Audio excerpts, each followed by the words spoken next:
വടക്കുംനാഥനെ സാക്ഷിയാക്കി ഭഗവതിമാർ ഉപചാരം ചൊല്ലി പിരിഞ്ഞതോടെ പൂരങ്ങളുടെ പൂരമായ തൃശൂർ പൂരത്തിന് കൊടിയിറങ്ങി. മുണ്ടത്തിക്കോട് ദുരന്തത്തെ തുടർന്ന് ആഘോഷങ്ങൾ പരിമിതപ്പെടുത്തി നടത്തിയ പൂരമായിരുന്നുവെങ്കിലും ജനസഹസ്രങ്ങളാണ് സമാപന ദിവസം പൂരനഗരിയിൽ ഒത്തുകൂടിയത്.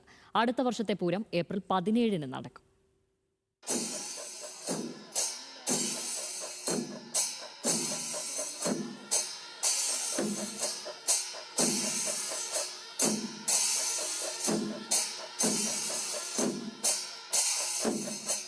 കൊമ്പൻ എറണാകുളം ശിവകുമാറിന്റെ ശിരസിലേറി പാറമേൽക്കാവ് ഭഗവതി, തിരുവമ്പാടി ചന്ദ്രശേഖരന്റെ പുറത്തെഴുന്നള്ളി തിരുവമ്പാടി ഭഗവതി.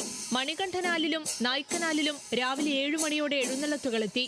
വാദ്യ കലാകാരന്മാർ മേളപ്പെരുക്കും തീർത്തു.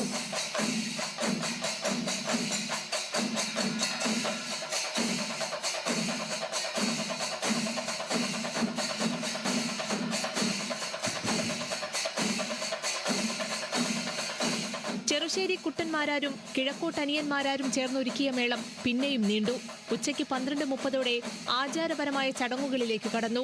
മണികണ്ഠൻ ആൽത്തറയിലെത്തി മടങ്ങി വന്ന പാറമേൽക്കാവിലമ്മ ശ്രീമൂലസ്ഥാനം പിന്നിട്ട് വടക്കുംനാഥന്റെ പടിഞ്ഞാറെ നടയിലൂടെ എത്തി. ക്ഷേത്രത്തിൽ നിന്ന് തൊഴുതുമടങ്ങിയ തിരുവമ്പാടി അമ്മയ്ക്ക് അഭിമുഖമായി നിന്നു. സഹോദരി സങ്കല്പത്തിലുള്ള ദേവിമാർ പരസ്പരം ഉപചാരം ചൊല്ലി. അടുത്ത വർഷം കാണാമെന്ന് ഉറപ്പു നൽകിയാണ് ഇരുവരും പിരിഞ്ഞത്.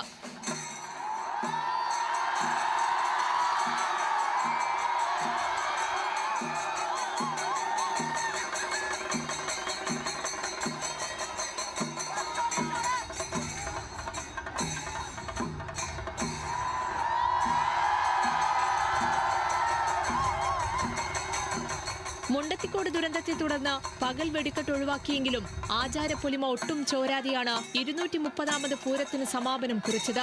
ആഘോഷങ്ങളില്ലാതെ പകിട്ടൽപ്പം കുറഞ്ഞെങ്കിലും 36 മണിക്കൂർ പിന്നിട്ട പൂരത്തിൽ പരാതികളും പരിഭവങ്ങളും ഇല്ലാതെയാണ് ജനസാഗരം തേക്കിൻകാടിലേക്കും വടക്കുംനാഥനിലേക്കും ഒഴുകിയെത്തിയത്. അടുത്ത വർഷം ഏപ്രിൽ 17-ന് മലയാള മാസം മീനം 3 വരെ കാത്തിരിക്കാം പൂരങ്ങളുടെ പൂരത്തിനായി.